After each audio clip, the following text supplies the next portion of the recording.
Bienvenue à la grande édition de Rwanda TV. Je suis David Carmel Ingabire et c'est une grande joie de vous retrouver pour ce bulletin d'information. Des sénateurs jordaniens sont au Rwanda pour une visite de travail visant à améliorer les relations entre les deux pays. Ce mardi matin, ils ont eu des entretiens privés avec le président du Sénat rwandais. Le chef de la délégation des sénateurs jordaniens, l'honorable Abdul Hakim Indi, a déclaré à RBA que leur visite a pour objectif d'ouvrir les portes aux investisseurs des deux pays respectifs, le Rwanda et la Jordanie. Le président du Sénat rwandais, l'honorable Kalinda François Xavier, a déclaré qu'il avait eu une discussion prometteuse sur la collaboration des deux Sénats et que leur discussion était axée sur la recherche commune de la manière dont les deux pays se faciliteraient mutuellement en matière de tourisme, de commerce et d'investissement. Suivez-le. Nous avons accueilli la délégation du royaume hachémite de Jordanie qui est au Rwanda pour une visite officielle.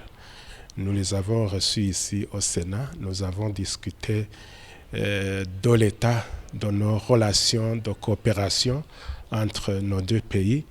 Nous avons discuté des opportunités d'investissement au Rwanda, mais spécifiquement comme Sénat, nous avons discuté des relations parlementaires, de la diplomatie parlementaire entre le Parlement de Jordanie et le Parlement du Rwanda.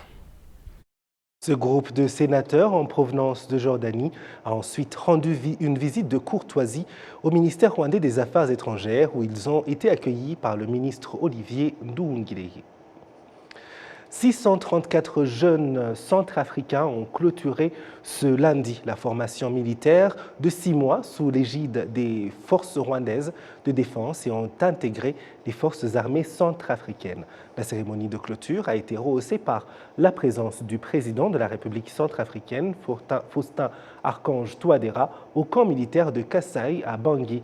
Le Rwanda était représenté par le chef d'état-major de l'armée de terre, le général-major Vincent Nyakarundi. Cette formation militaire s'inscrit dans le cadre des accords que le Rwanda et la Centrafrique ont signés et les lauréats de l'actuelle promotion viennent après les 520 autres dont la formation a été clôturée en novembre dernier. Jean Damascène Manichini depuis Bangui en Centrafrique.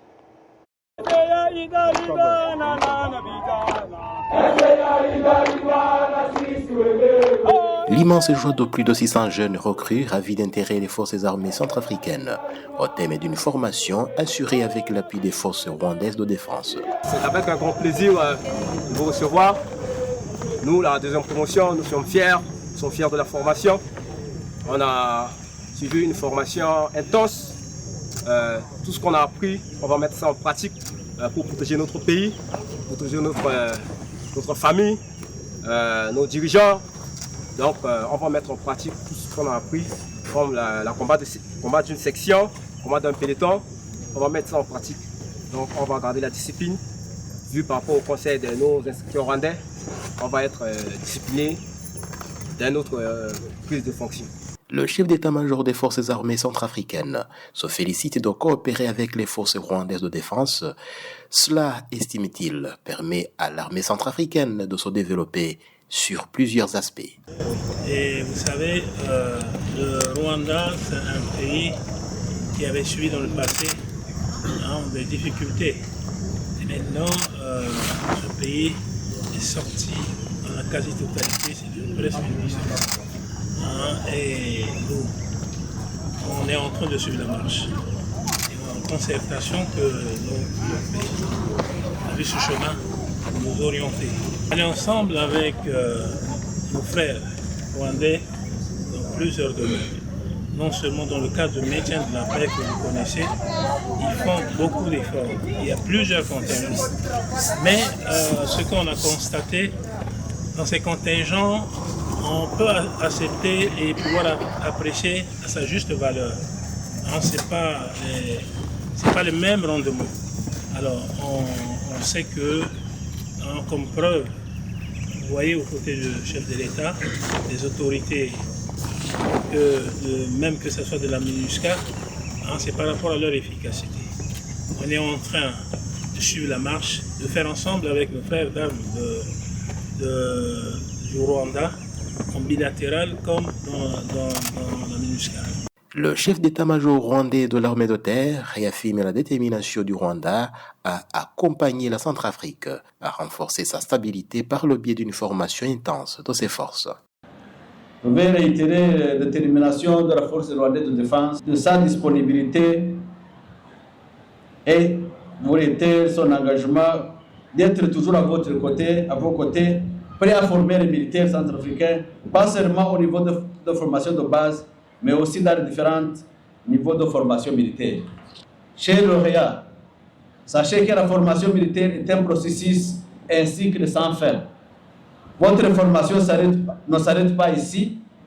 Ce que vous avez appris au cours de la formation est la base sur laquelle vous construirez votre avenir militaire.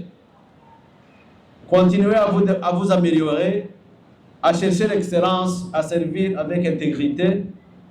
Rappelez-vous toujours que vous portez non seulement une uniforme, mais aussi les espoirs et les attentes de cette nation. Même si la balle de la guerre n'est pas définitivement tournée, le président centrafricain se réjouit du pas franchi vers la sécurisation totale de son pays avec l'appui du Rwanda, une raison suffisante d'exprimer sa gratitude aux forces rwandaises et au chef suprême de ces dernières. En tout cas, je profite de votre micro pour remercier très sincèrement le président, mon frère, le président Paul Kagame, pour cette coopération. Et cette coopération qui date de très longtemps et que maintenant nous sommes dans le développement de plusieurs volets. Il y a aussi, vous voyez, un déploiement de contingents, bien sûr dans le cadre multilatéral, mais il y a un déploiement de contingents dans le domaine bilatéral qui coopère directement avec l'état-major centrafricain. Et l'un des volets de cette coopération, c'est la formation. Donc cette formation, une partie s'est déroulée au Rwanda, mais maintenant une autre partie, la formation de base, se déroule ici et nous sommes à la deuxième promotion. Donc je suis très satisfait et je profite de votre micro pour remercier le président Kagame, remercier le ministre de la Défense rwandais, remercier l'armée rwandaise pour leur coopération et féliciter aussi le ministre de la Défense centrafricaine et l'état-major centrafricain pour leur collaboration et d'avoir mis en œuvre la vision que nous nous sommes définis avec mon frère le président Kagame, que je félicite pour sa réélection. L'intégration de cette deuxième promotion de nouvelles recrues des forces armées centrafricaines fait suite à 520 éléments qui avaient clos leur formation avec l'appui des forces rwandaises de défense en novembre dernier. Jean-Thomas Senimani depuis Bangui pour la télévision rwandaise. Merci Jean Damascène. L'actualité de la sous-région reste dominée par les défis sécuritaires, notamment à l'est de la République démocratique du Congo. À ce propos, notre collègue Edi Sabiti s'est entretenu avec Maître Jean-Baptiste Gassominari, juriste et analyste de la politique sous-régionale. Il nous parle de comment il faut comprendre cette crise qui perdure et des chances d'un retour à la paix dans la région. Suivez. Longtemps, les observateurs, le Rwanda a toujours reproché à la RDC, notamment de signer et de se mettre d'accord à Luanda, mais une fois arrivé à Kinshasa, le langage change. Cette fois-ci, on a de nouvelles autorités. Par exemple, il y a quelques mois, il s'agissait de Lutundula. Maintenant, il s'agit de Thérèse Kaikwamba Wagner, qui est ministre d'État et ministre des Affaires étrangères. Doit-on dire que cette fois-ci, on ne doit pas renier l'esprit et la lettre de Luanda? Bon, au fait, on va attendre voir s'ils vont le faire, mais le chef reste le même. L'objectif reste le même, le discours n'a pas changé, bien qu'il y ait eu changement à la tête du ministère des Affaires étrangères et de la francophonie. C'est vrai, Lutundula avait son discours, que peut-être son successeur ne pourra pas adopter entièrement, mais si la politique reste la même, voilà pourquoi j'ai dit que je ne suis pas optimiste. Et pour terminer, la région, l'East African Community où se retrouvent le Rwanda et la RDC, semble prendre des distances par rapport à cette question. Il y a des initiatives qu'il y a eu à Zanzibar récemment, mais c'était après de nombreux mois également de silence. Maître, est-ce que, au fond, lorsque vous lisez entre les lignes, la région s'intéresse-t-elle vraiment à cette question du retour de la paix à l'est de la RDC, et aussi à ajouter les récents propos du président congolais sur son homologue kényan? Est-ce que tout cela vous donne de l'espoir par rapport à l'implication de la région à remettre ou à permettre le retour à la paix? Non, parce que, au fait, la personne qui devait être à la base de toutes ces initiatives, c'est le gouvernement congolais. Le gouvernement congolais a dit à la région est-africaine que je n'ai pas confiance en vous, je me tourne vers la communauté des États d'Afrique australe. La SADC. La SADC. C'est ce qui s'est passé. L'armée qui avait été déployée à l'est du Congo pour aller observer une trêve entre les belligérants a été remerciée au profit d'une armée, d'un contingent de la SADC pour venir maintenant imposer la paix. Parce que eux, les uns n'étaient pas là pour la guerre, mais les autres sont venus pour la guerre. Bon, je ne sais pas, les résultats doivent être mitigés, mais ils sont venus avec un mandat offensif. Donc, le président Tshisekedi a dit « Je n'ai pas confiance aux gens de l'Afrique de l'Est, donc je me tourne vers les gens de l'Afrique australe. » Et quand c'est un proverbe rwandais qui dit que lorsque l'autre dise qu'elle ne veut pas de toi, vous lui dites que vous n'êtes pas sale non plus. Donc vous n'avez pas aussi besoin de cette eau. Et je pense que c'est ce qui s'est fait entre Arusha et Kinshasa. Parce que bon, Kinshasa a manifesté à East African Community qui n'avait pas besoin d'eux. Et East African Community, en retour aussi, a dit si vous n'avez pas besoin de nous, donc nous aussi, nous n'avons pas besoin de vous. Mais quand on propose du président Kenya vis-à-vis de la situation, il n'a fait que dire la vérité. Il a dit ce qui s'est passé en réunion. Ce n'est pas que le président kenyan a pris fait et cause d'une partie au conflit à l'est du Congo. Mais lui, il n'a fait qu'exposer les faits. Il a dit, vous ne voulez pas négocier avec ces gens, mais est-ce que ces gens sont des Rwandais ou des Congolais?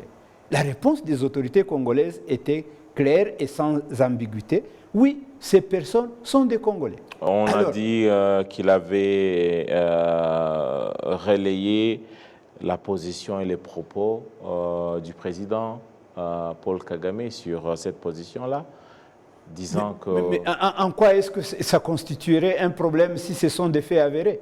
Parce qu'on ne parle que des faits, les faits sont têtus, dit-on. Donc, si le président Kagame a dit que ces gens sont des Congolais, leurs problèmes sont congolais, ils doivent être résolus au Congo par des Congolais et par des moyens congolais. Maître, pour terminer, êtes-vous optimiste d'une manière ou d'une autre au retour de la paix dans la région? Est-ce qu'il y a une lueur d'espoir, hormis les textes que nous avons en face de nous, hormis toutes ces réunions? Est-ce qu'il y a-t-il de bases solides pour nous permettre à être animés d'un espoir du retour de la paix dans cette région? Oui, je suis d'ailleurs très optimiste. Je suis très optimiste quand vous lisez un communiqué qui parle d'un cessez-le-feu et que vous lisez un autre communiqué des personnes qui n'ont pas fait partie de la réunion du mécanisme, mais qui soutiennent cette initiative parce que c'est une initiative de paix. Donc, il y a la volonté de faire la paix de part et d'autre. Maintenant, ce qui reste, c'est de voir si ces personnes sont sincères. Mais sinon, si la paix n'est pas trouvée grâce aux négociations et que la guerre continue, moi je pense que cette paix aussi pourra être trouvée lorsque une partie aura gagné cette guerre.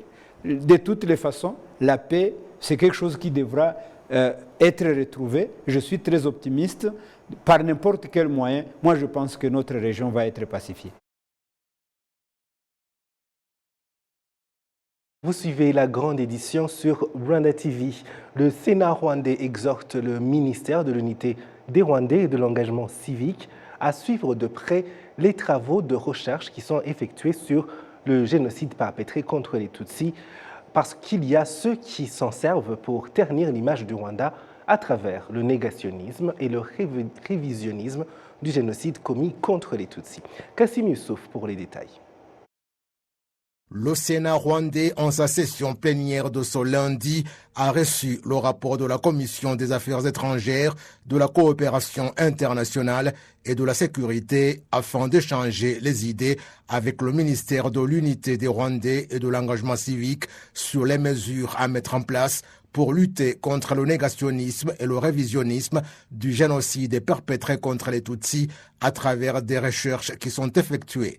Ce rapport est consécutif aux discussions consultatives qui ont rassemblé en mars cette année les organes ayant dans leurs attributions notamment la lutte contre ce problème qu'on observe de plus en plus dans les pays voisins du Rwanda. Après avoir analysé ce rapport, certains sénateurs ont fait observer qu'il y a des fois où des recherches sur le génocide perpétré contre les Tutsis sont effectuées à l'insu du ministère de l'Unité des Rwandais et de l'engagement civique. J'ai vu récemment des personnes qui ont effectué des recherches sur le génocide et qui ont abouti à des films. Et au cours des 3 derniers mois, je pu en visionner 2. Il y a un film intitulé Kumva, réalisé par une étrangère, Sarah Malégol, et un autre d'Ange Magion, intitulé Mon voisin, mon tueur, à partir des recherches menées au Rwanda. Mais ces films, même les Rwandais ne peuvent pas les voir facilement. Je suis confus par rapport à ces recherches et aux résultats obtenus. Vous trouvez que quelqu'un vient de l'extérieur, comme l'a dit l'honorable Innocent, et discute avec un Rwandais sans savoir où ils se sont rencontrés, et on ne sait pas si ce Rwandais a des informations issues de sources sûres et ce qu'il dit à l'étranger au s'en sert pour réaliser un film, lequel film est amené en Amérique et montré partout dans le monde, alors que le gouvernement du Rwanda ou le ministère concerné n'a rien à dire parce que cela n'est pas prévu nulle part dans la loi. Dans ce rapport, la Commission devrait montrer, même si le ministère en charge n'a rien dit, que le ministère concerné doit prendre la responsabilité et déclarer que la recherche qu'il n'a pas approuvée ne devrait pas être prise en compte, comme c'est le cas pour d'autres recherches.